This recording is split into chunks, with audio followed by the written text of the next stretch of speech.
तो अभी हम लोग कुछ इंपॉर्टेंट टॉपिक लिख लेंगे। जो लोग लेट आए थे वो लोग भी लिख लें भाई साहब। हाँ, तुम्ही से बात हो रही है और क्या हमसे हो रही है। हाँ, तो इसमें एक तो सॉल्यूशन वाले चैप्टर का एक तो आप वो लिख लें, मोलरिटी डिफाइन, ठीक है, और why it is preferred over, है ना। तो टेम्परेचर वाली बात याद है ना, तो वो वाली बात लिख लें। दूसरा एक क्वेश्चन मोलरिटी और मोलरिटी का क्वेश्चन, या तो वो मोलरिटी दे देंगे, मोलरिटी दे दिया और मोल फ्रैक्शन निकालने को बोल दिया, जैसा यहाँ पे मैंने समझाया था अभी आपको, है ना, वो क्वेश्चन बोल दिया, या फिर डायरेक्ट रिलेशन का कोई क्वेश्चन बोल दिया, या बिल्कुल सरल सा कोई क्वेश्चन ही दे दिया एक नंबर में, ठीक है। तो वो क्वेश्चन देख लें। डिफाइन हेनरी लॉ और राइट इट्स एप्लीकेशन, बहुत ही बढ़िया क्वेश्चन है। एप्लीकेशन में ये भी हो सकता है कि एप्लीकेशन आप पूछ ले कि एनॉक्सिया कहाँ पे हो रही डिसीज, पहाड़ पे, पाताल में, पानी में, जमीन पे कहाँ हो रही, बैंड कौन सी डिसीज है, क्या हो जाता है उसमें, इससे रिलेटेड कोई बात पूछ ले, ठीक है। उसके अलावा राउल्स लॉ का, ये देखिए ये तो जरूर आएगा, सुनो बेटा मेरी बात। राउल्स लॉ का पॉजिटिव और नेगेटिव डेविएशन वाला टॉपिक, तो उसके एग्जांपल जरूर याद करें। अगर वो वहां नहीं आते हैं तो घुमा फिरा के वो मैक्सिमम बॉइलिंग और मिनिमम बॉइलिंग में पूछ लिए जाएंगे, या फिर वो ये पूछ लेंगे कि ए और बी का जो बॉन्डिंग है वो ए और बी के बॉन्डिंग से कम ज्यादा, ऐसी कोई बात, ठीक है। या फिर उसने पूछ दिया कि बॉइलिंग पॉइंट बढ़ रहा है तो बताओ इनकी बॉन्डिंग पे क्या असर पड़ रहा है। भाई मैंने दो नाम बोल दिए और बोला कि इनका बॉइलिंग पॉइंट इनके मिलाने के बाद बढ़ रहा है, ठीक है। अच्छा, एक और बात बहुत इंपॉर्टेंट देखो दिमाग से रह रही थी, कंडीशन जरूर पढ़ के जाओ, एक्सोथर्मिक एंडोथर्मिक वाली। जैसे एक और सवाल है ना कि टेस्ट ट्यूब को हाथ में पकड़ा फिर लगा ठंडा, तो बताओ भैया जी पॉजिटिव या नेगेटिव, ठीक है ना। तो आपको वो कंडीशन में लिखा हुआ है delta H greater than 0, lesser than 0, equal to 0, तो कंडीशन जरूर पढ़ ले और एग्जांपल तो जरूर याद कर ले, पहले भी कई बार बोल चुका हूं, ठीक है। वो वाली बात भी देखें, एग्जांपल याद होगा तो आपको देखिए एग्जांपल में क्या बात होती है, दो ही बातें होती हैं, या तो नए बॉन्ड अपने आप ही मजबूत बन रहे होंगे, या उनमें कहीं हाइड्रोजन बॉन्डिंग स्टार्ट हो गई होगी, कुछ ना कुछ ऐसा हो गया। भाई दोनों अलग थे तो हाइड्रोजन बॉन्डिंग नहीं बनी, मिला दी हाइड्रोजन बॉन्ड बन गए, मजबूती बढ़ गई। तो मजबूती बढ़ेगी तो बॉइलिंग पॉइंट क्या होगा, बढ़ेगा। बॉन्ड मजबूत हो रहा है तो जल्दी थोड़ा टूट जाएगा, फिर देर में टूटेगा, ठीक है। डेविएशन कैसा होगा, नेगेटिव। भाई बॉइलिंग पॉइंट बढ़ गया ना तो प्रेशर क्या होगा, घटा कि बढ़ा, बॉइलिंग पॉइंट बढ़ गया, प्रेशर घटा या बढ़ा, ठीक है ना। तो इस तरीके से अपना पूरा पढ़ के जाएंगे, ठीक है। अच्छा, एक एजियोट्रॉप जरूर पढ़ें, minimum boiling maximum boiling azeotropes, क्योंकि डेफिनेशन ही पढ़नी है, एग्जांपल तो उसी के कोरिलेट कर जाते हैं, तो एक एग्जांपल से ही काम हो जाएगा हमारा। 4, 5, 6 जितने ज्यादा मैक्सिमम मिल जाए उतने आप एग्जांपल पढ़ें पॉजिटिव और नेगेटिव रिवीजन वाले के। नोट्स में मैंने 5 लिख रखे हैं साइड, और भी अगर आपको कहीं मिल जाए तो उसको नोट कर लें, ठीक है। हाइपरटोनिक और हाइपोटोनिक और आइसोटोनिक सॉल्यूशन वाली बात ये जरूर आ सकती है। मैंने इसमें 3 बातें बताई थी। एक तो ब्लड से रिलेशन में पूछ सकते हैं कि ब्लड का कितना होता है कॉन्सेंट्रेशन, है ना, और आइसोटोनिक होने के लिए कितना चाहिए नमक का पानी। और दूसरा आपसे वो पूछ सकते हैं कि हाँ अंडे वाला सवाल पूछ लिया, ठीक है, या फिर किसमिस वाला सवाल पूछ लिया, या उसकी सेमी परमेबल मेम्ब्रेन के ऊपर पूछ, या सेमी परमेबल मेम्ब्रेन खुद ही पूछ ली ये क्या करती है, ठीक है ना। तो कुछ लोग इसी में कंफ्यूज आते हैं कि सॉल्यूट जा रहा सॉल्वेंट जा रहा, भैया बिल्कुल क्लियर कर लो, कंफ्यूजन की कोई जगह नहीं होनी चाहिए, ठीक है। सेमी परमेबल मेम्ब्रेन से कभी भी कोई भी सॉल्यूट नहीं निकलने वाला। उस मेम्ब्रेन का मतलब ये है कि सॉल्वेंट जाएगा, सॉल्यूट भी जा रहा सॉल्वेंट भी जा रहा, तो फिर बचेगी क्या, फिर तो सीधे गिरा दो पानी। बात समझ आई ना। आप अगर आपको ये याद आ रहा है कि आरओ में ऐसा होता है, आरओ में मिक्सिंग होती है भाई। आरओ में जब आरओ वाटर निकलता है तो उसका टीडीएस 0 पहुंच जाता है, उसमें कुछ नहीं होता। उसमें हम टीडीएस वो रेगुलेटर होता है ना, उससे अलग से गंदा पानी मिक्स करते हैं, समझ में आया। और फिर वो दोनों यूबी में चले जाते हैं तो बैक्टीरिया वायरस मर जाते हैं, कुछ गंदगी आती है, समझ गए ना। जिनको नहीं समझा, मान लो 1 लीटर पानी मेरे हाथ में है, ये रहा, ठीक है, और इसमें से मैंने 800 ml पानी तो आरओ से पास कर दिया, आरओ से, तो वहां पर उसके सारे मिनरल्स वहीं रोक लिए गए। अब ये डिस्टिल वाटर की तरह बाहर निकलेगा, बिल्कुल डिस्टिल, ठीक है ना। और उसके बाद आप सोचते हो ना, आपको ये लगता है कि हम वो घुमाते हैं तो आरओ मेम्ब्रेन में से कोई कुछ नहीं निकलेगा, सिर्फ पानी निकलेगा, उसमें करंट भी नहीं लगेगा, ये स्थिति होगी। डिस्टिल है बिल्कुल, पानी डेड है बिल्कुल, उसमें कोई लाइन पाइन नहीं है। फिर जो 80% हमने इससे पास किया और 20% हम एक लूप बना देते हैं, उसको मेम्ब्रेन को मतलब ओवरकम कर देते हैं, तो वो पार करके उधर ही जाके मिल जाती है। तो 20% में जो आयन थे वो पहुंच गए। अब मान लो पहले 1 लीटर में मतलब 20% 80% मतलब हो गया 800 ml, तो 800 ml तो क्लियर गया, और 200 ml मतलब क्या हो गया, जैसा था वैसा का वैसे ही चला गया। ये बात समझ आ गई। तो इसमें क्या हुआ कि पहले अगर तुम्हारे 1500 टीडीएस आ रहा था तो वो टीडीएस घट के सिर्फ 20% रह जाएगा, समझ आया। तो 300 के आसपास पहुंच गया, समझ आया। या और कम करना है तो उसे और कम कर लेंगे।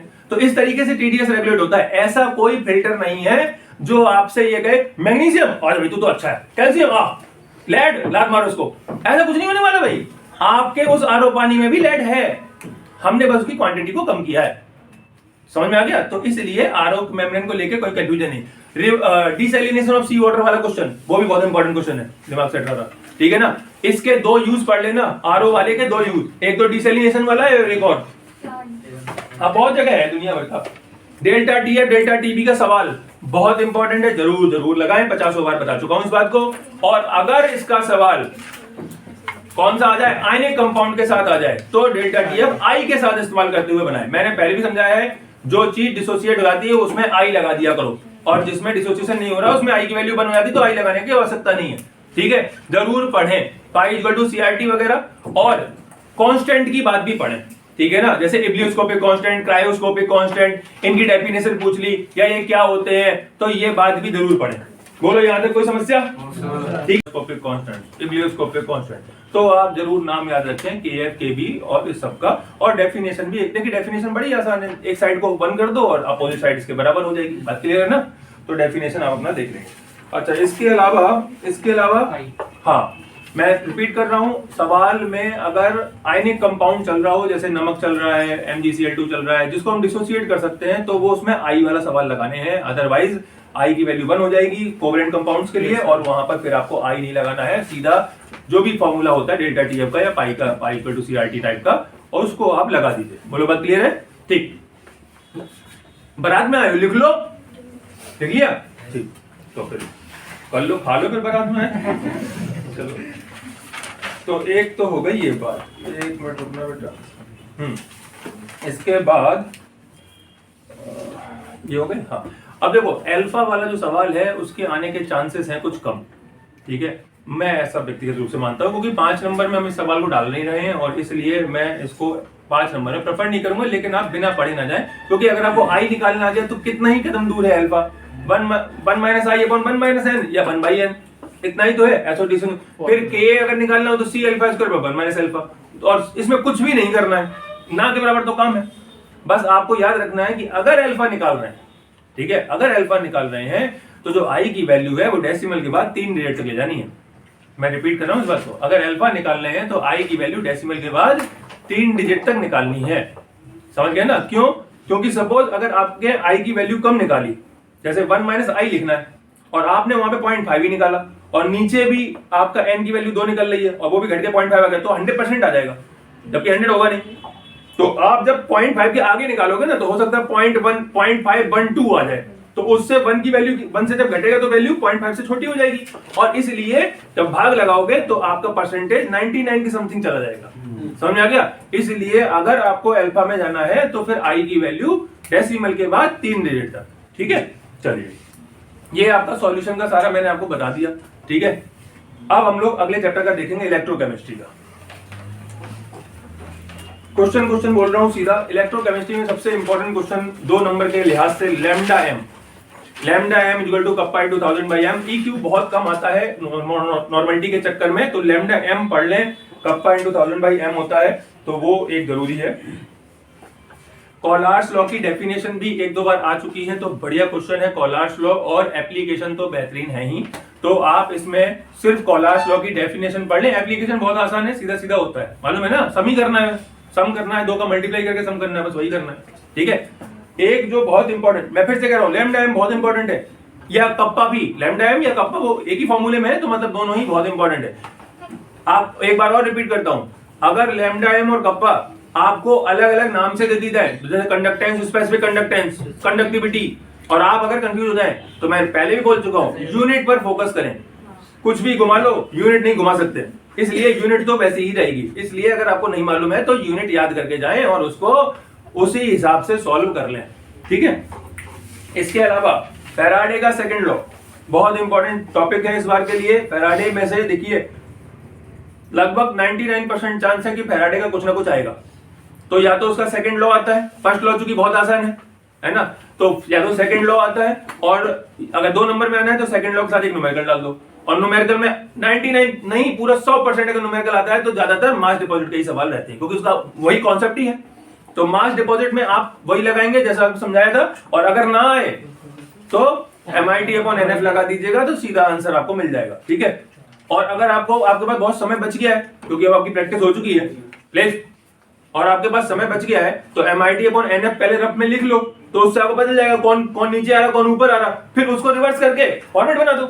नहीं मैं समझ आई भाई, आप यूनिटरी मेथड में ही तो डालते हो ना उसको, तो MIT/NF आपको बता देगा ना कि कौन कितने रेशियो पे क्या क्या निकाला जा रहा था, तो उसको रिवर्स करके उसकी लैंग्वेज बन सकती है, तो वो भी एक तरीका है।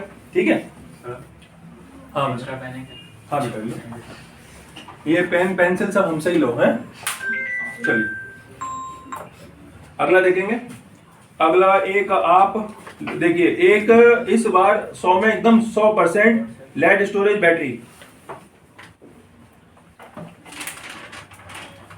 Lead storage battery. In case lead storage battery नहीं आती है तो मैं फ्यूल सेल पे ज्यादा फोकस करूंगा कि फ्यूल सेल आना चाहिए। और फ्यूल सेल में देखिए रिएक्शन तो एक दूसरे का पॉजिटिव तुरंत ही हो जाती है ना, उसमें कुछ है नहीं। आप फ्यूल सेल का वो एक पॉइंट जरूर देखें, एक मिनट, एक फ्यूल सेल का वो पॉइंट जरूर देखें। हाँ कर, आप सुनो मेरी बात।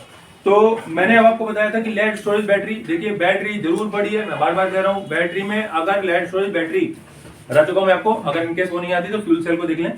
फ्यूल सेल में किस बात को कि एक तो उसका एप्लीकेशन कि वो कहां इस्तेमाल होता है, इस बारे में बहुत सारी बात हुई है कि वो कहां इस्तेमाल होगा। तो अपोलो स्पेस प्रोग्राम एक ही जगह है तो पट से लिख देना। अच्छा एक और बात जो आई है 1-2 नंबर में, बल्कि एक ही नंबर में, कि नाम घुमा घुमू के पूछ लेते हैं।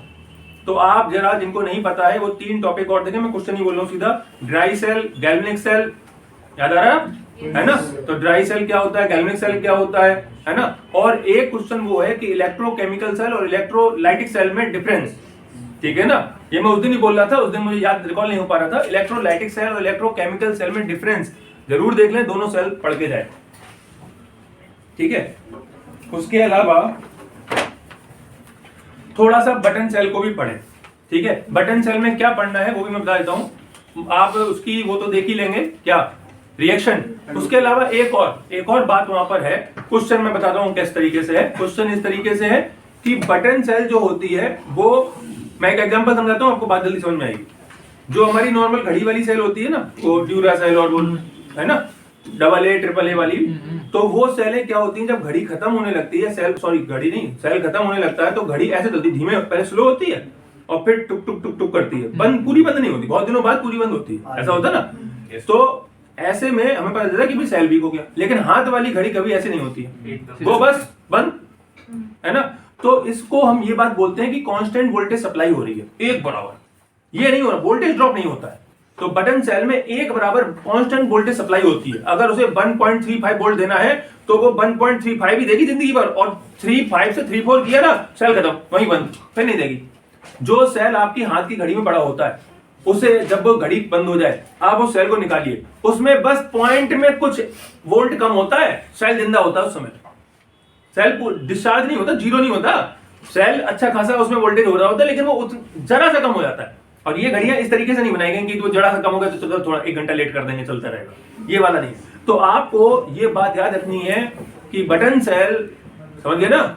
कौन सी button cell? Mercury cell. Mercury cell की खास बात ये है कि वो कांस्टेंट वोल्टेज सप्लाई करती है, और ऐसा क्यों करती है ये क्वेश्चन है, समझ में आ गया भाई? तो कांस्टेंट वोल्टेज सप्लाई जो होती है मरकरी की, तो उसके ऊपर क्वेश्चन है, जरूर लिखें और अपना नोट बना लें, ठीक है? उसके बाद एक प्रोटेक्शन ऑफ कोरोजन के ऊपर भी जरूर नोट बनाए, ठीक है? और खास तौर से इसमें 2 बातें हैं, एक गैल्वेनाइजेशन और एक इलेक्ट्रोप्लेटिंग, ठीक है? समझ गए ना? एक तो ये टॉपिक है और एक है सैक्रिफिशियल प्रोटेक्शन, बैरियर प्रोटेक्शन क्या होते हैं इन दोनों में, ठीक है? तो गैल्वेनाइजेशन और इलेक्ट्रोप्लेटिंग के ऊपर टॉपिक लिख लें जरूर, और सैक्रिफिशियल प्रोटेक्शन और बैरियर प्रोटेक्शन के ऊपर भी टॉपिक जरूर लिख लें। बात क्लियर है भाई सभी को? हाँ है ना? ठीक है ना? एग्जाम्पल भी याद रखना, इसमें एक क्वेश्चन वो भी आया है, आयरन पिलर, ठीक है ना? हाँ तो उसका भी क्वेश्चन है, समझ गए ना? चलिए, क्या मैं बार बार एक ही बात रिपीट करता रहूं? नेक्स्ट इक्वेशन का सवाल देखिए, 3 नंबर का सवाल है, आपको घुमा फिरा के पूछा ही जाएगा। तो मैक्सिमम मैंने आपको 4 स्टेप का तरीका सिखाया है, उस स्टेप से हर स्थिति में सवाल लग जाएगा, चाहे वो नेक्स्ट का हो, चाहे डेल्टा जी को हो, या केसी का हो, सिंगल सेल्ड हो, या हाइड्रोजन के साथ सेल बना दी गई हो, या कैसा भी हो। आप उन स्टेप को लगाएंगे तो निश्चित रूप से सवाल हो जाएगा। 3 नंबर का सवाल है और मोस्ट प्रोबेबली चांस है कि आएगा ही आएगा। ठीक है। आपको लग रहा हो इतने सारे टॉपिक हुए, नहीं जी इतने सारे नहीं हुए, आप समझ नहीं रहे हो। 9 नंबर के आसपास की वेटेज चल रही है, तो टॉपिक तो ज्यादा होंगे ही। हर एक नंबर पे मैं 2 क्वेश्चन में लिखवाऊंगा तो 18 क्वेश्चन लिखने हैं, बात समझ में आई ना। 18 तो हुई नहीं अभी, तो इसमें इतनी ही बात है, इतना पढ़ लेने से आपका हो जाएगा, ठीक है। और कुछ भी नहीं है, नेक्स्ट इक्वेशन का डेरिवेशन नहीं है, ठीक है, सिर्फ उसका न्यूमेरिकल। ये मैं तब बोल रहा हूं जब मैं रिपीट करता हूं इस बात को, और 2-3 बार रिपीट कर देता हूं। अगर किसी को बहुत बढ़िया 100 में 100 या 98, 99, 100 के आसपास पहुंचना है, उसको सब पढ़ना है जैसा पहले पढ़ा चुका हूं। मैं रिपीट करता हूं, नोट्स पढ़ने हैं, उसके बाद 10 इयर्स, ठीक है, एग्जाम्पलर और एनसीईआरटी बार बार, ठीक है। और अगर किसी को ये लग रहा है यार संकट की घड़ी है, कोई बस भगवान करे कैसे भी बस आधे नंबर भी आ जाए तो बहुत है, तो फिर आप ये पढ़िए, आपके आधे तो हो ही जाए, आधे नहीं आधे से बढ़िया निकल जाएंगे, ठीक है। आप किसी को ये भी ज्यादा लग रहा हो तो भाई तुमने 365 दिन में कुछ ना पढ़ा, अब तो पढ़ लो, बताओ। चलिए अगला क्वेश्चन देखेंगे। अगला क्वेश्चन एक काइनेटिक्स के चैप्टर में से है, तो उसमें क्वेश्चन ये है कि एक एवरेज रेट और इंस्टेंटेनियस रेट, इनकी डेफिनेशन। क्वेश्चन लिखें, define average rate and instantaneous rate, ठीक है, या फिर डिफरेंस भी आ सकता है इसका। अगला क्वेश्चन है derivation of the first order graph, खास तौर से derivation of first order graph, specially graph, derivation of first order specially graph. बेटा तो आपने, हाँ, तो काइनेटिक्स में आप एक तो एवरेज रेट और इंस्टेंटेनियस रेट के बाद उसमें एक ग्राफ वाला सवाल भी है। आपको शायद याद होगा, मैंने एक बार बताया भी है कि इस तरीके का ग्राफ बना हुआ है, यहाँ पे एक पॉइंट बना दिया, पॉइंट वाला सवाल याद आया। तो ये वाला सवाल भी बहुत अच्छा सवाल है और इसमें डिफरेंस भी हो सकता है, तो वो भी देख लें। फर्स्ट ऑर्डर का डेरिवेशन मैंने आपको बताई दिया, फर्स्ट ऑर्डर का या तो ग्राफ पूछ रहे हैं डेरिवेशन इस टाइप का कुछ, है ना। और आपका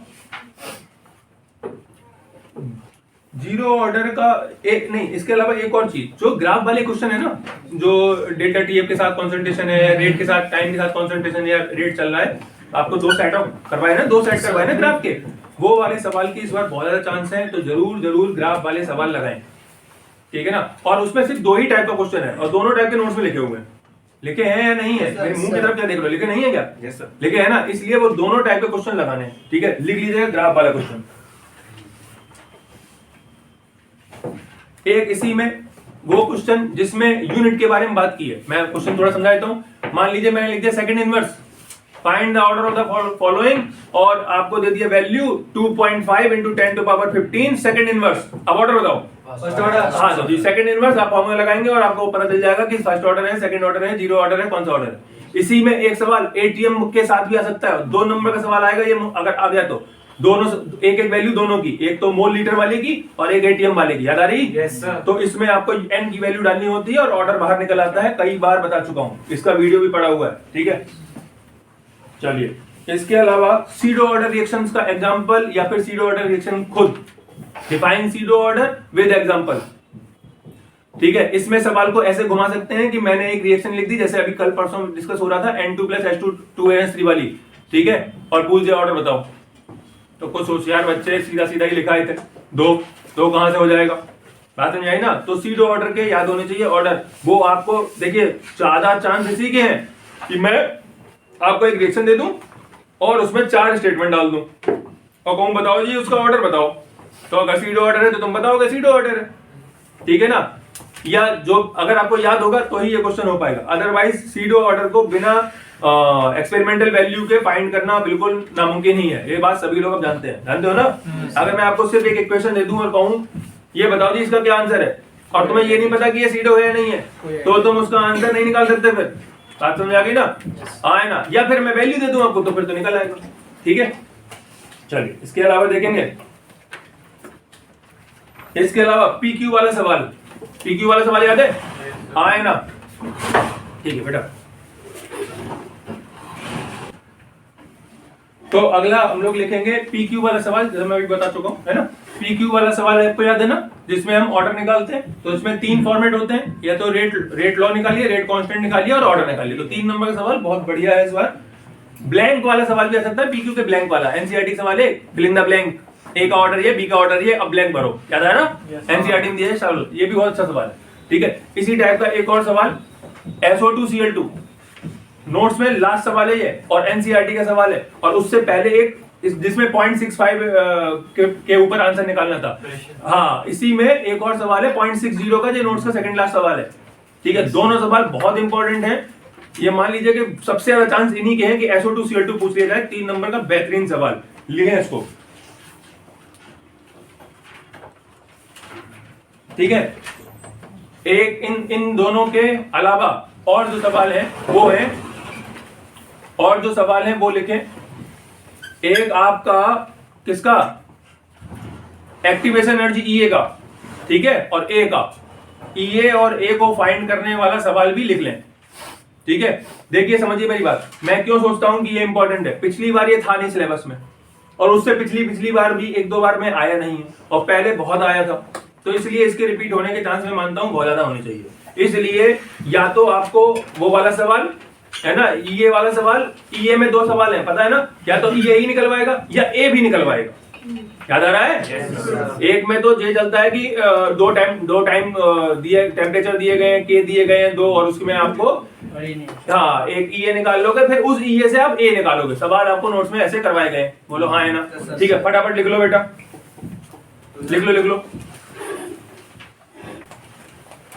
ठीक है, तो हो जाएगा ना। कोई ऐसा होशियार से बैठा हो जिसे ईए निकालना ना आता हो? आता सबको? ए निकालना ना आता हो? आता है? जरूर लगाइए ईए और ए वाला सवाल। ठीक है, चलिए पीक्यू का बता ही दिया आपको, है ना। बाकी इसमें बस इतना ही था, और कुछ रह गया क्या? ये हो ही गया रेट लो वाला।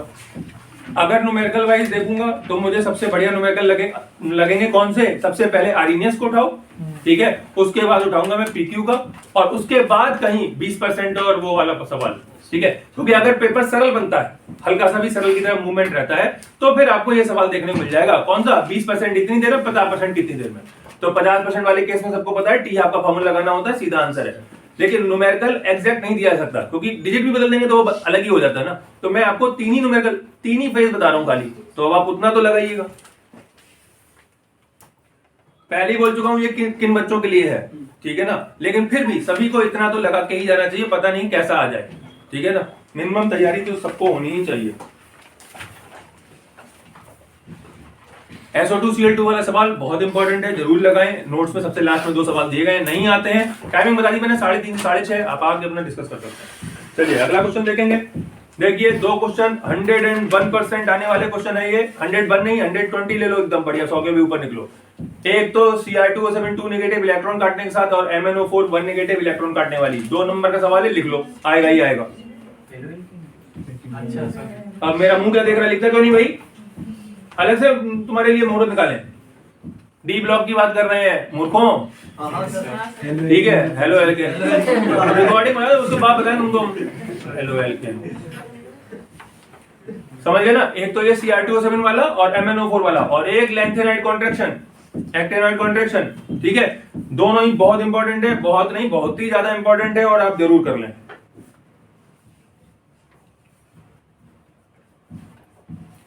एक सवाल, चूंकि इसकी वेटेज बढ़ी है इस बार, तो मैं एक सवाल वो भी आपको बोलूंगा जिसमें KMnO4 या K2Cr2O7 पे हम लोग ये देखते हैं कि पीएच चेंज करने पर क्या हुआ, एसिडिक मीडियम डाल देने पे क्या हुआ, बेसिक मीडियम डाल देने पे क्या, हीट करने पर क्या हुआ। ऐसी रिएक्शन मैंने आपको लिखवाई है, इस बार ऐसी एक रिएक्शन जरूर आनी चाहिए, तो इसको लिख लें, ठीक है। केमिकल प्रॉपर्टी में लिखा गया है, और उस पर लिखवाई गई है आपको कि KMnO4 या K2Cr2O7 की एरो लगा दीजिएगा। पीएच 7 से ऊपर कर दिया मतलब बेस डाल दिया, पीएच 7 के नीचे कर दिया मतलब एसिड डाल दिया, तो क्या बनेगा, ठीक है ना। हीट कर दिया, क्या बनेगा, ठीक है। एक सवाल आप वो लिखें जिसमें ये पूछा गया है कि K2Cr2O7 किससे बनाया जाता है, ठीक है। तो जिससे बनाया जाता है उसका कलर, समझ गए ना। हाँ, तो शांति से लिख लो, तो उसका कलर, ठीक है। तो वो वहां पर आपको जरूर पढ़ के जाना है। इसका क्वेश्चन समझा देता हूं। क्वेश्चन कैसा है इसका? क्वेश्चन ऐसा है कि मैंने कह दिया ग्रीन कलर का एक पत्थर था, और उसमें फिर उसमें हमने इसकी रिएक्शन करवाई, फिर ये बन गया, और उसमें ऑक्सीडाइजिंग कैरेक्टर था, वो बहुत बढ़िया ऑक्सीडाइजिंग एजेंट था, और ये था और वो था, और तुम बताओ क्या था, तो तुम बैठे रहोगे क्या था, ठीक है। इसलिए आप क्या पढ़ लें इसके लिए, हाँ प्रिपरेशन जरूर पढ़ लें, ठीक है, जरूर जरूर पढ़ लें। समझ में आया ना? इसमें से मिनिमम भी आना चाहिए। देखो 2 नंबर का तो 100% आएगा और हो सकता है 4 नंबर तक खींच लिया जाए। ठीक है भाई, तो जरूर पढ़ के जाएं। इसके अलावा डी ब्लॉक में से एक वो टॉपिक कलर बेस्ड, मैं टॉपिक बता देता हूं, आप उसमें लिख लें। ठीक है, सबके आंसर सबको मालूम ही है। एक तो कलर्ड कंपाउंड क्यों बनाते हैं, कॉम्प्लेक्स फॉर्मेशन क्यों होती है, मैग्नेटिक बिहेवियर वाली बातें। ठीक है ना, समझ गए मेरी बात को? तो ये बात तीनों में से आपको एक ना एक मिलना चाहिए, बहुत ही इंपॉर्टेंट है। ठीक है, coloured compound, magnetic behaviour, complex formation, ये वाली बात। ठीक है, इनके नोट्स बना लेने छोटे छोटे से। एक इलेक्ट्रॉनिक कॉन्फ़िगरेशन भी मैं सोचता हूं आना चाहिए, जैसे कोई एक्सेप्शनल कॉन्फ़िगरेशन। सुन ले मेरी बात, नहीं खाली CU नहीं, CU 2 पॉजिटिव। तो जिन लोगों को ये लगता है कि 2 पॉजिटिव का मतलब होता है, देखिए समझिए, मैं गारंटी ले सकता हूं अभी CU 2 पॉजिटिव तुम सब लोग सही नहीं करोगे, ये बात पक्की है, क्योंकि आपको यही नहीं पता प्रॉब्लम क्या है। इसमें 2 प्रॉब्लम है। पहली प्रॉब्लम, कुछ लोग कॉपर का जो नंबर है 29 उसमें से 2 कम कर देते हैं। तो पहली बात वहां से कम नहीं करनी होती, एटॉमिक नंबर पूरा लिखना होता है और फिर उसके बाद बाहर से 2 कम करने हैं। समझ में आया? हाँ है ना? तो 2 पॉजिटिव तो आसान है, लेकिन अगर मैं 1 पॉजिटिव लिख दूं तो ये सच में कठिन हो जाएगा, क्योंकि उसमें खुद में भी एक्सेप्शन लग रहा है। समझ में आया? हाँ है ना? तो हमेशा याद रखिए, एक्सेप्शन लग रहा हो या कुछ भी लग रहा हो, हम जो फाइनल इलेक्ट्रॉनिक कॉन्फ़िगरेशन है उसके आउटर में से इलेक्ट्रॉन रिमूव करते हैं। आउटर का मतलब ये नहीं है कि 3D में लास्ट में भरा वो आउटर नहीं, जो सेल में बाहर की तरफ है। जैसे 4s पहले भरा था तो क्या हुआ है, तो बाहर ना, तो उसी को उठाएंगे हम।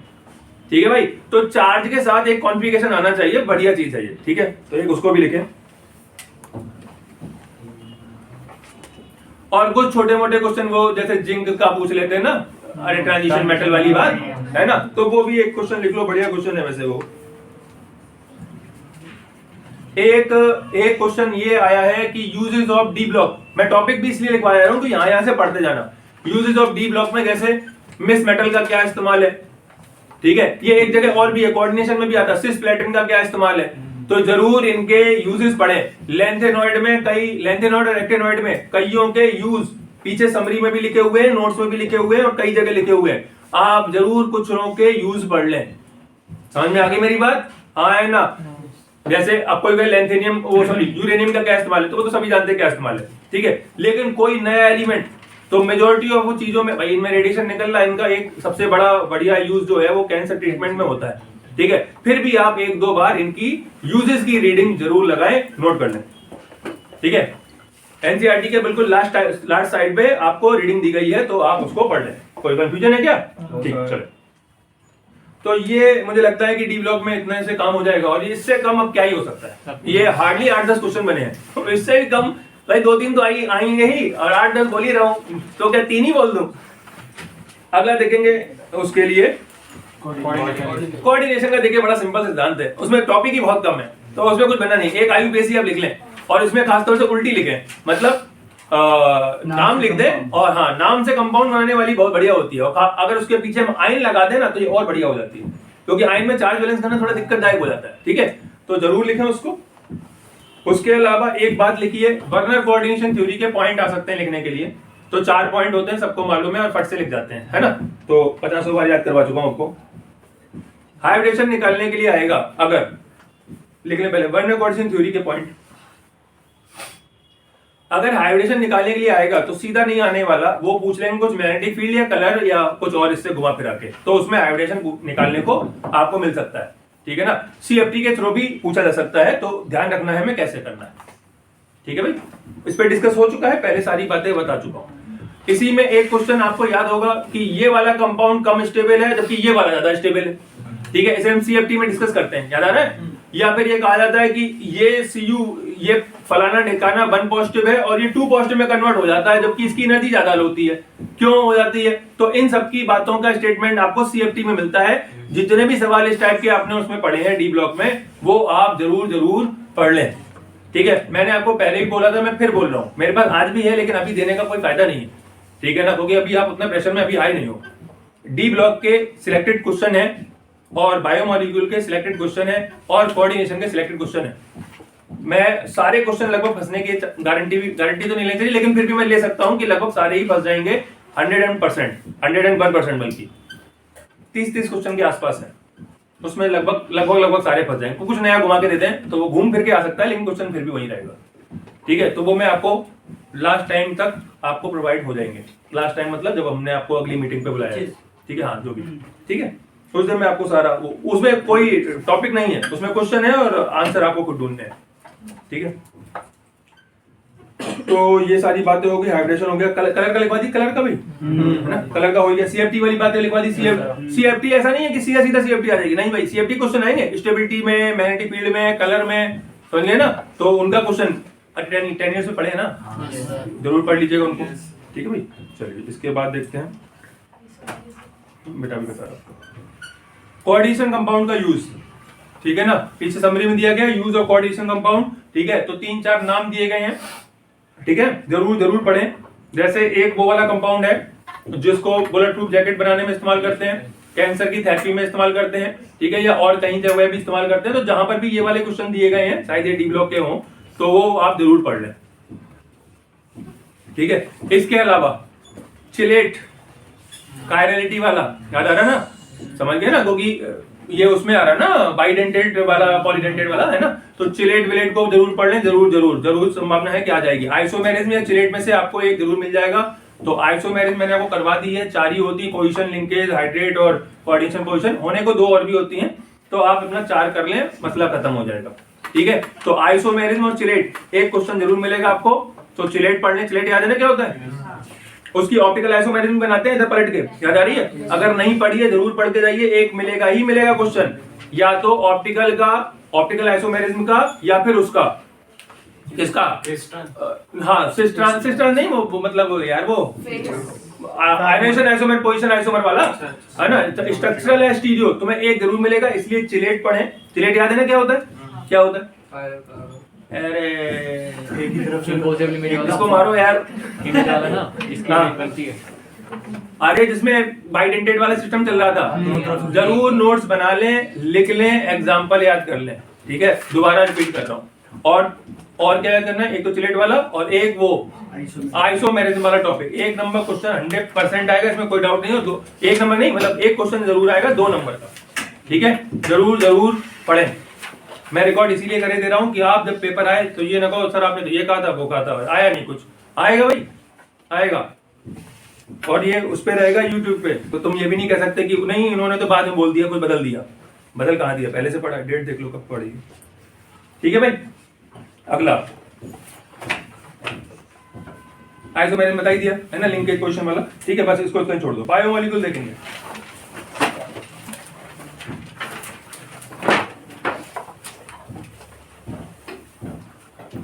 बायोमोलिक्यूल में एक क्वेश्चन जो बहुत अच्छा लगता है मुझे पर्सनल लेवल पे भी, और वो सभी ने लिखा है B6 और B12 के बारे में।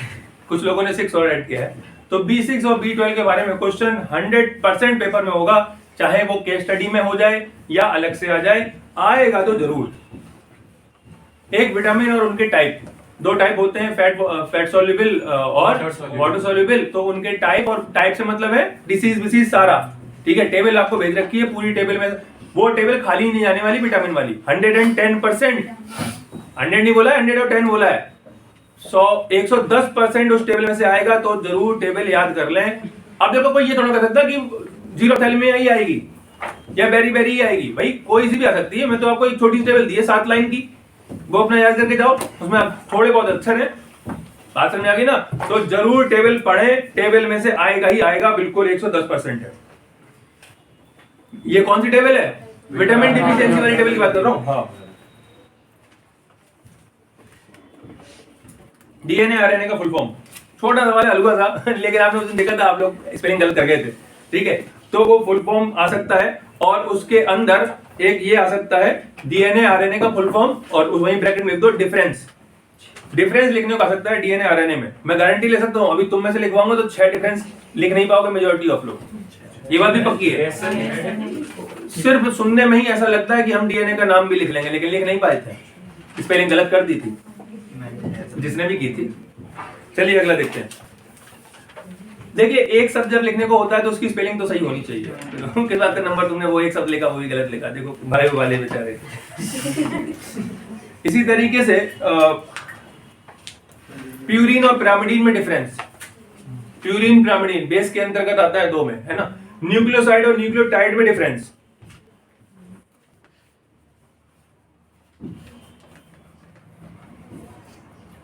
ठीक है। एक वो क्वेश्चन जो सभी जानते हैं, मैं एक बार बस रिपीट कर देता हूं कि आरएनए में क्या बदल जाता है, तो थायमिन बदल जाता है, किससे बदल जाता है ना। एक नंबर में हो सकता है एमसीक्यू में पूछ लिया जाए, तो इसको हल्का सा लिख लें। एक वो नहीं लिख रहे, हाँ, एक वो क्वेश्चन कि डीएनए जो का जो स्ट्रैंड होता है वो क्या होता है, आइडेंटिकल नहीं होता, कॉम्प्लीमेंट्री होता है, ठीक है। क्वेश्चन लिख लें, नोट कर लें। ये कई जगह मिल चुका है, देखो मैंने पहले भी ये बात बोली थी, है ना। हाँ, फिर से ये आ गया। जो डीएनए स्ट्रैंड होता है वो आइडेंटिकल नहीं होते, एक दूसरे के कॉम्प्लीमेंट्री होते हैं।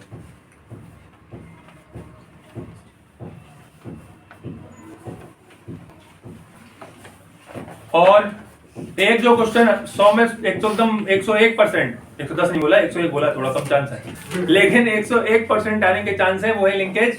कोई ना कोई लिंकेज घुमा फिरा के एक नंबर में आना चाहिए, तो जरूर पढ़े लिंकेज कि कहां बनता है, किसके। अच्छा, एक और बात, लिंकेज कहां बनता है, किसके बीच में बनता है, वो वाली बात भी। और ये भी कि ए और टी के बीच में कितने हाइड्रोजन बॉन्ड बनते हैं। ए और टी के बीच में जो बॉन्ड बनते हैं वो हाइड्रोजन बॉन्ड होते हैं, और कोई बॉन्ड नहीं होता, इसलिए याद रखना उनके बीच में हाइड्रोजन बॉन्ड बनता है। और किसके बीच में 2 बनते हैं, किसके बीच में 3 बनते हैं, वो बात भी आपको याद रखनी है, ठीक है। लिख लो, लिख लो। क्या बताओ, मुझसे पूछो ना, क्या समस्या है।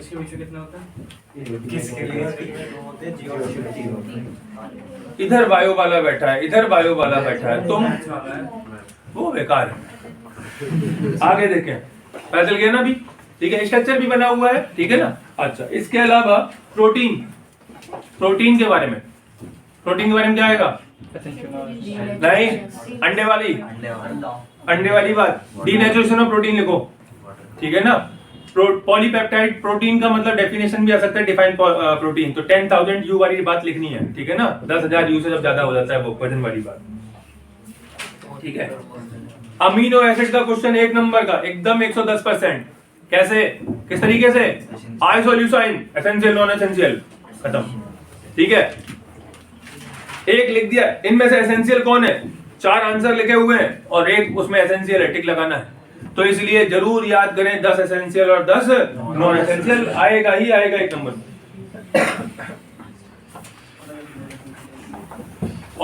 और बताता हूं, देखिए इसमें तो मैं लगभग पक्का सा हूं।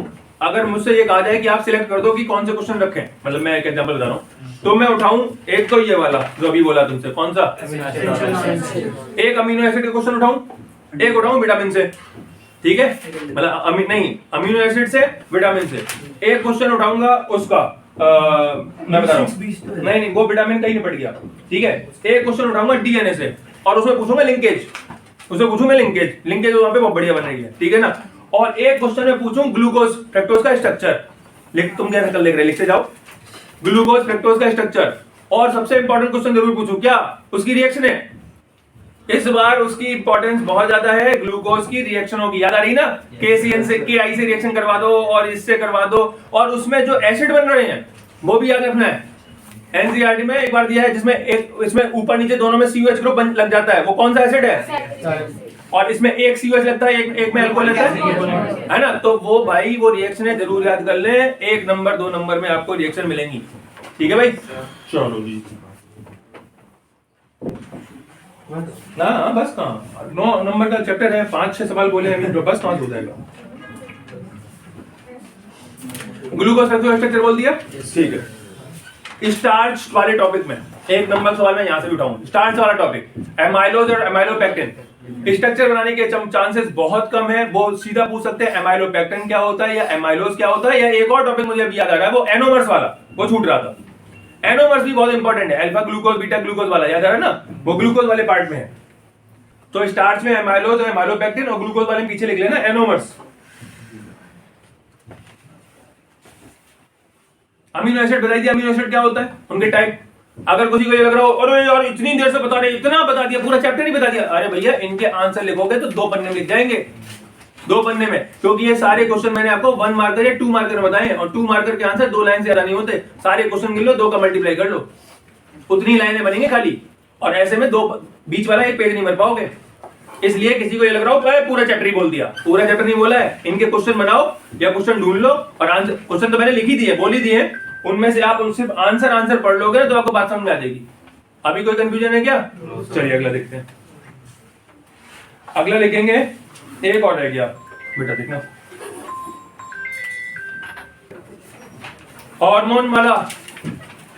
हार्मोन वाली टेबल भेजी है, जरूर पढ़ के जाए, क्योंकि देखो बहुत पहले 5-6 साल पहले ये ऐड नहीं था, अलग था, सेपरेट टॉपिक था, मतलब था नहीं हमारे पास, फिर ये ऐड हुआ है, तो इसलिए इसमें से आने के चांस रहेंगे। आप हार्मोन वाला टॉपिक जरूर पढ़ लें, कहां से निकलता है, क्या फंक्शन करता है, ये सारी बात टेबल भेज चुका हूं मैं आपको, ठीक है। चलो अब आ जाओ भाई ऑर्गेनिक में।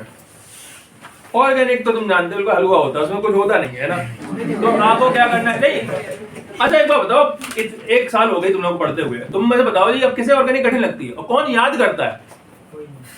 कोई याद करता है क्या? मूर्ख हो जो यार याद करे। ऑर्गेनिक याद करने के लिए होती है? अरे वो तो खेल है यार, अगर आपको आता है खेलना तो खेल पाओगे, नहीं तो देखो कैसे खेलता है। सुनिए, एक दो क्वेश्चन नेम रिएक्शन का लिख लो, आएगा ही आएगा, 200% लिखना है इसमें, बचेगा ही नहीं किसी भी स्थिति में। नेम रिएक्शन, हाँ 30 में से कम तुम्हें 5-6 नेम रिएक्शन मिल जाएंगी। अब 5-6 का मतलब ये थोड़ा ना कि 6 की 6 आ जाएंगी, आने को तो 2 ही आएंगी। जैसे मैं लिख दिया रोजनमुंड और लिख दिया कैनिजारो या वॉल किश्नर। वॉल किश्नर ज्यादातर आती है, विलियमसन सिंथेसिस वॉल किश्नर। याद रखना, ज्यादातर मालूम क्या पूछे जाते हैं, जो एक जैसे नाम वाले, जैसे सी से स्टार्ट होता है, कैनिजारो, कार्बाइलमाइन, क्लेमेंसन रिडक्शन, ये 3 हो गए। रोजनमुंड, रीमाटीमन और एक आर से और स्टार्ट होती है। डब्ल्यू से होता है वॉल किश्नर, विलियमसन सिंथेसिस, तो ऐसे वोल्ज रिएक्शन, तो ऐसे वाले ज्यादा रिपीट होते हैं। तो जो सेम अक्षर से स्टार्ट होते हैं ना, उनको तो थोड़ा ज्यादा ध्यान देना, ठीक है। तो आपका नेम रिएक्शन कम से कम 2 तो सीधा आएगा है, और मैक्सिमम जो कन्वर्जन है उनका स्टाइल ही यही है।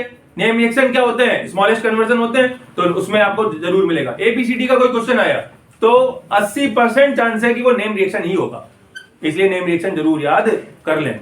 कोई ऐसा भी है जिसको याद नहीं है अभी? तो ठीक है, ये यही तो याद है। अगला इसमें, हाँ नहीं वो क्या नाम है, एक क्वेश्चन 2-4 डीएनपी वाला जरूर लिखें। सिर्फ मैंने एक ही क्वेश्चन बोला है, मल्टीपल क्वेश्चन नहीं बोले, सब में क्वेश्चन है। मैंने सिर्फ एबीसीडी में एक क्वेश्चन बोल रहा हूं, 2-4 डीएनपी वाला।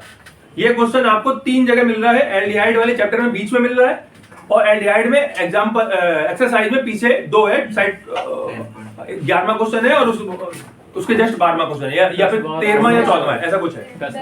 हाँ 2 क्वेश्चन लगातार है, एक डीएनपी के टेस्ट के हैं, जरूर पढ़ें। मुझे ऐसा लगता है कि 2-4 डीएनपी का टेस्ट बहुत बढ़िया टेस्ट है, या फिर एल्डिहाइड में से एबीसीडी का क्वेश्चन आना चाहिए, तो आप एल्डिहाइड का एबीसीडी वाला क्वेश्चन जरूर पढ़ लें, ठीक है।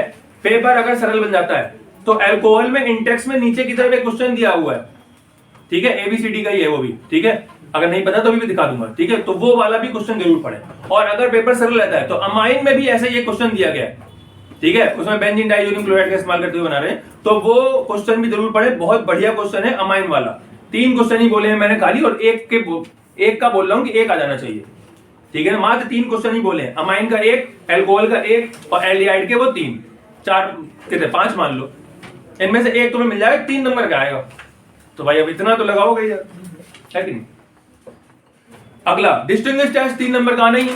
8 आंसर लिखवा दिए तुमको, और कोई बता दे कि उसके बाहर क्वेश्चन होता है कुछ क्या? आंसर वो 8 ही 9 है, और उसके बाद सब क्वेश्चन ही है, बस कुछ भी लगा दो। आते हैं सबको? Yes sir. दही जमा के मुंह में बोलो यस सर। तेरे में रायता जम गया, मतलब लगा होगा। अच्छा सुने, उसके बाद कन्वर्जन। कोई ऐसा होशियार से बैठा हो जिसे कन्वर्जन ना आते हो?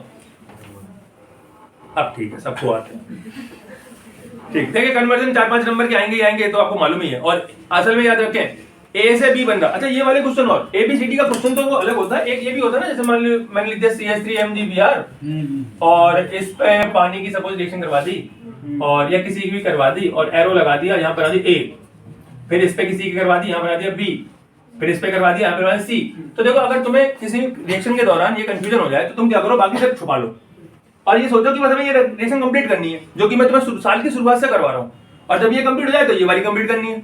बस ये इतना सा खेल है। एबीसीडी चक्कर में पढ़ो मत, एक रिएक्शन कंप्लीट करो, फिर अगली रिएक्शन कंप्लीट करो, और अगली कंप्लीट करो, सारा हो जाएगा। रिएक्शन कंप्लीट करना मैंने तुम्हें सिखाया है, डबल बॉन्ड मिल जाए तो उड़ा दो, और अदरवाइज प्लस माइनस के फॉर्मेट लगा दो, बताइए ना। गिगनार्ड रीजेंट के तरीका सिखा दो। अच्छा, गिगनार्ड रीजेंट में डबल बॉन्ड वाला बहुत सरल होता है क्योंकि हर जगह होता रहता है, तो आप सिंगल बॉन्ड का गिगनार्ड रीजेंट की रिएक्शन बहुत इंपॉर्टेंट है, और ट्रिपल बॉन्ड का गिगनार्ड का रिएक्शन, ठीक है, ये तुम्हें अमाइन वाले चैप्टर में मिलेगा। साइनाइड की रिएक्शन चल रही थी वहां पे, याद आ रही है? तो वो ट्रिपल बॉन्ड पे गिगनार्ड रीजेंट की रिएक्शन, ट्रिपल बॉन्ड का मतलब है जैसे साइनाइड पे करवा दी मैंने, ठीक है, या कार्बन के बीच में कुछ रहा हुआ ऐसा कहीं, ट्रिपल बॉन्ड और double bond, sorry triple bond और सिंगल बॉन्ड, ठीक है, बहुत इंपॉर्टेंट है गिगनार्ड रीजेंट इन दोनों पे। तो रिएक्शन मिल जाए तो देख लेना। अमाइन में एक क्वेश्चन दिया है जिसमें ट्रिपल बॉन्ड चल रहा है और गिगनार्ड रीजेंट की रिएक्शन चल रही थी उसमें, और एबीसीडी वाला क्वेश्चन है, बहुत ही बढ़िया क्वेश्चन है। चलिए अगला, इथेनॉल और नहीं ये क्या है, हाँ मैकेनिज्म छूट रही थी। इथेनॉल से इथीन, इथीन से इथेनॉल, दो मैकेनिज्म में ज्यादा, मैं इन दोनों पे टिक लगाऊंगा, मतलब ये मुझे ज्यादा अच्छी लगती है। मैं फिर से कह रहा हूं, टोटल मैकेनिज्म कितनी है? चार है, एक आनी है। तो अगर आपको बढ़िया आपका तैयार हो जाए, बढ़िया ऊपर निकलना है तो आपको चारों पढ़ के जाइएगा, नहीं तो फिर ये दोनों तो पढ़ के ही जाएं, ठीक है। वैसे ईथर या ईस्टर आएगी एक आधी जरूर, तो ईथर या ईस्टर भी आ सकता है। तो और इसमें 100% की कोई गारंटी नहीं है, 90 के भी नीचे ही रखो, क्योंकि मैकेनिज्म बहुत सालों से सीधे सीधे पूछी भी नहीं गई, घुमा फिरा के पूछ लेते हैं। तो चारों ही पढ़ के जाएं तो बेटर है, लेकिन अगर कम भी पढ़ रहे हो तो ये दोनों पढ़ना, ठीक है, बहुत आसान है, तुरंत क्लिक करती है। एबीसीडी वाला बता ही चुका हूं क्वेश्चन, ठीक है ना। अच्छा, एक क्वेश्चन वो जो अमाइन वाले चैप्टर में दिया है, बॉइलिंग पॉइंट और मेल्टिंग पॉइंट के डिक्रीजिंग इंक्रीजिंग वाले में, याद आ रहा है? तो जितने भी स्टेबिलिटी का, मेल्टिंग पॉइंट का, बॉइलिंग पॉइंट का, डिक्रीजिंग इंक्रीजिंग ऑर्डर लगा हुआ है, खासतौर से अमाइन वाले चैप्टर में ही है, वो सारे के सारे क्वेश्चन करके जाना। ब्रांचिंग वाला और सीधी लाइन वाले ये सारे क्वेश्चन बता चुका हूं मैं पहले, पढ़ाए, याद आ रहे? सीधी लाइन होती है तो बॉइलिंग पॉइंट क्या होता है? बात समझ में आ गई ना? हाँ, तो ठीक है, तो वो जरूर पढ़ ले। बस ये इतना है, ठीक। ये मैंने तुम्हें एक सेट आज बोल दिया, ठीक है। इसके अलावा जो एक दो सेट और मैं बोलने की बोल रहा हूं, ठीक है, इतना आप करके रखे 25 तारीख तक, 25 तक, और उसके बाद फिर मैं आपको एक और लिखवा दूंगा 25 को कितने 10 बजे आ जाना, ठीक है, और 10 बजे मैं आपको एक और लिखवा दूंगा।